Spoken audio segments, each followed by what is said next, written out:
मेरे प्यारे बच्चों, रेलवे ने फिर से एक और नोटिस जारी कर सबको चौंका दिया है, बच्चों को, टीचर्स को, और साथ ही साथ मुझे लगता है हाई कोर्ट भी चौंक गया होगा कि रेलवे करना क्या चाहता है, रेलवे डिपार्टमेंट करना क्या चाहता है।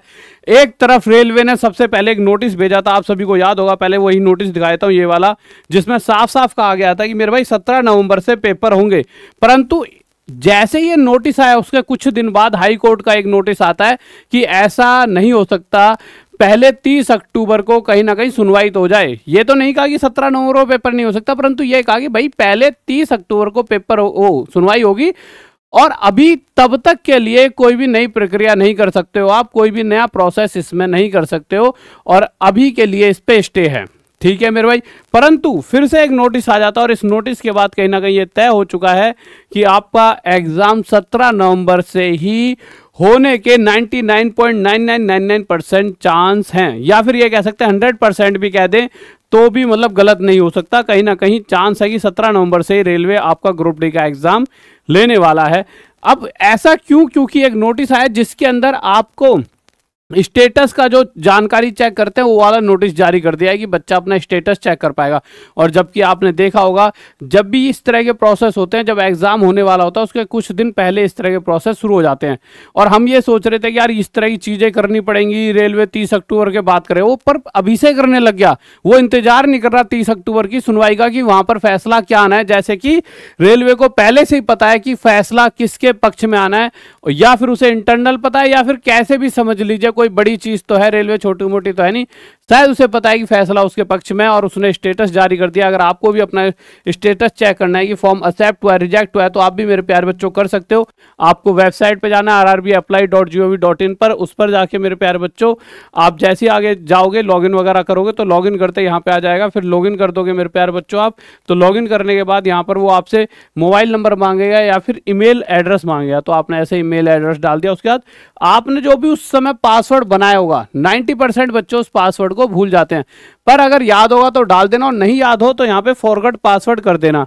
फॉरगेट पासवर्ड करते ही मेरे प्यारे बच्चों आपके पास जो भी आप डालोगे, ईमेल डालोगे तो ईमेल पे, या फिर अगर आप डालते हो अपना मोबाइल नंबर तो मोबाइल नंबर पे एक ओटीपी आता है। आप जैसी ओटीपी डालते हो उसके बाद सीधा आपका ये पेज खुलता है, और अगर आपको पासवर्ड याद होगा फिर तो कोई दिक्कत ही नहीं है, आप सीधा पासवर्ड डालना और आपका ये पेज खुल जाएगा। यानी जो भी आपका अगर एक्सेप्ट हो गया तो एक्सेप्ट, और रिजेक्ट होगा तो रिजेक्ट। और यही सबसे जरूरी चीज होती है एक बच्चे के लिए तैयारी करने से पहले। देखिए उनको पता है 17 नवंबर को पेपर लेना है रेलवे को, तो उन्होंने क्या सोचा, पहले बच्चों को ये तो पता लग जाए फॉर्म एक्सेप्ट है या रिजेक्ट, क्योंकि कहीं ना कहीं उनपे ही गाज गिरेगी। अगर वो 30 अक्टूबर के बाद ये चीज देंगे तो बच्चा ये कहेगा यार 17 दिन पहले तो हमें ये पता लगा है कि हमारा फॉर्म एक्सेप्ट है, और कुछ कहेंगे हमारा रिजेक्ट है, पहले क्यों नहीं बताया।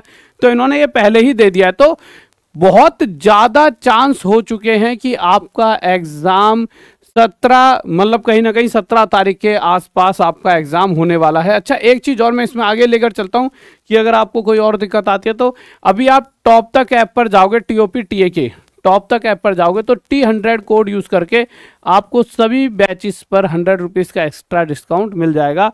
और मेरे प्यारे बच्चों, कुछ भी अगर किसी बच्चों को लगता है मैथ्स कमजोर है तो मैथ्स का बाप कोर्स ले लो, या किसी को लगता है यार कि पूरा ओवरऑल लेना है, बट एक ना एक बैच में जुड़कर अपनी तैयारी अभी से स्टार्ट कर दो, बात का इंतजार मत करो। हाँ, सिलेबस ऐसा है जो आपके सेम टू सेम एग्जाम में दिख जाएगा, क्योंकि हजारों लाखों बच्चे पहले भी पढ़ के सिलेक्शन ले चुके हैं और अब आपकी बारी है। ठीक है, अच्छा अब आपको मैं आगे बताता हूँ मैं क्या बता रहा था। यहाँ पे प्रोविजनली एक्सेप्टेड आपका दिख जाएगा, ठीक है। अगर किसी बच्चे रिजेक्ट हुआ तो यहाँ पे रिजेक्टेड दिख जाएगा। इसी तरह से इस बच्चे का देखिए प्रोविजनली एक्सेप्टेड, इसी तरह से दिखता रहेगा। तो अभी देखिए जितना भी ये पूरा सिनेरियो चल रहा है इसके अंदर समझ नहीं आ रहा कि रेलवे, या तो अब हाई कोर्ट भी चौंक गया होगा कि यार अभी अभी तो एक नोटिस दिया था कि भाई कोई भी न्यू प्रोसेस आप नहीं कर सकते हो, कुछ भी नई प्रक्रिया नहीं करोगे, इधर इन्होंने स्टेटस निकाल दिया। क्योंकि रेलवे ने अपनी बात क्या कही थी कि भाई साहब 30 अक्टूबर के बाद तो कर ही सकते हैं, तो 17 नवंबर को तो एग्जाम ले सकते हैं। तो अब ये समझ आ रहा है रेलवे की पूरी मतलब दिमाग से उसने पूरा तय कर लिया भाई साहब पेपर 17 नवंबर को ही कराना है। अब हो सकता है शायद उन्हें एम्प्लॉयज़ की जरूरत हो सकता है पीछे से प्रेशर आ रहा हो रेलवे के अंदर कि भाई रेलवे ग्रुप डी के, क्योंकि अभी हाल फिलहाल में एक न्यूज़ आई थी ग्रुप डी की जॉब को बहुत सारे बच्चों ने छोड़ दिया। अब उन्हें ग्रुप डी वाले लोगों की जरूरत होगी, तभी कहीं ना कहीं वो तेजी अपना रहे हैं। तो कौन सा प्रेशर है, कहाँ से आ रहा है, ये नहीं समझ आ रहा, परंतु रेलवे कि पूरी पूरी इच्छा शक्ति है कि एग्ज़ाम कहीं ना कहीं 17 नवंबर को करा लेना है। और अब आपको भी अपना मन बनाना होगा मेरे प्यारे बच्चों कि हाँ अब आपको तैयारी करनी है। आप या तो इस बैच में जुड़ जाइए, ठीक है, जिसके अंदर 1000 प्लस टेस्ट सीरीज भी है, हर एक बैच में मिल जाएंगी टेस्ट सीरीज तो 1000 प्लस। उसके अलावा जो भी प्राइस था इस पे भी T100 कोड यूज़ करके आपको एक्स्ट्रा डिस्काउंट मिल जाएगा। ऐप का नाम आप सभी को पता है मेरे प्यारे बच्चों, TOPTAK, ठीक है। टॉप तक ऐप से जुड़ सकते हो और साथ ही साथ राहुल देसवाल मैथ्स इंस्टाग्राम पर भी आप मुझसे जुड़ सकते हो। और आपको क्या लगता है एक बार कमेंट करके बताएं कि हाई कोर्ट या फिर कैट जहां हमारी सुनवाई चल रही है वो जीतेंगे या ये रेलवे वाले जीतेंगे, मतलब किसके पक्ष में ये फैसला जाने वाला है। क्या रेलवे सही फैसला ले रहा है 17 नवंबर से पेपर करा के, या फिर उसे समय देना चाहिए बच्चों को जिससे बच्चा और बेहतर तैयारी कर पाए। अब आपके ऊपर भी ये फैसला, एक बार कमेंट जरूर करें जिससे कहीं ना कहीं ये बातें बहुत आगे तक पहुंचती हैं। कुछ चैनल्स हैं जिन्हें सभी सरकार या जितने बड़े पद पर या जो भी संस्थाएं वो कहीं ना कहीं देख रहे होते हैं, तो कमेंट से वो पता लगा पाते हैं बच्चों की इच्छा क्या है। तो एक बार कमेंट जरूर करें। जय हिंद, जय भारत, लव यू सभी को।